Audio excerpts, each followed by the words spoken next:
you talked about their securities portfolio. So, how was this different from some of the other banks? And they hold something called HTM and AFS, right? So, could you help explain to the audience how these portfolios are different and what happens when you try to sell an HTM portfolio? Yes. Okay. So I'll try to keep this as simple as possible. It is confusing, but so the main reason why they're different is what I was talking about, where they don't do as many loans as other banks. So that's why they had more securities. Typically, a bank would rather give out a loan than invest in investment securities because loans have a higher return. Yes. So typically, you want the higher return. But if you can't give out loans, you don't want to give out risky loans. So instead of giving out, risky bad loans, you'll invest it in investment securities. So that's why they had significantly more. Whereas other banks, they deal with later stage companies or even, individuals who aren't mortgages and that type of thing. So they can give out more loans. But, before this, that wasn't necessarily considered a bad thing, but it ended up being a bad thing for them. But in terms of their securities, you're right. So there's AFM, which is available for sale, and HTM, which is held to maturity. So this is really just an accounting, a way to view it from an accounting perspective.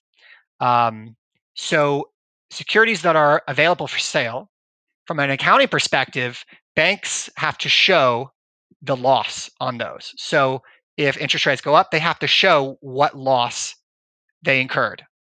And that's the portfolio that Silicon Valley Bank ended up actually selling. They wanted to get rid of that. Um, the other one is held to maturity. Those are securities that banks buy that they have no intention of selling, and they just wait until they mature and they get money from it.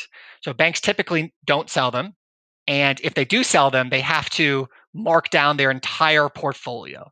So if they sell one HTM security, they have to tell everybody in the world how much money they just lost on the entire portfolio. So banks do not want to do that. It's a bad look, and it makes them look more risky than they want to appear. So Silicon Valley Bank had a pretty big loss in their available for sale portfolio. Like I said, 1.8 billion. That's equivalent to more than 2022 earnings. However, their held to maturity portfolio was a $15 billion loss, which was more than the entire value of the whole company. So once people started realizing, they have a loss that's worth more than the entire company, we need to sell. And people start selling. And once investors start selling, you know, Silicon Valley Bank, they are a bunch of very intelligent people who are all working together. Once one person starts getting scared, they tell their friend, they tell their friend. Like the magnitude was on Thursday. So remember, just one day after Wednesday, on Thursday, a fourth of their deposits were attempted to be withdrawn. That's how quickly it spread. Everybody's telling everybody, take out your deposits, take out your deposits. And no bank can handle a fourth of its company trying to be withdrawn in a day.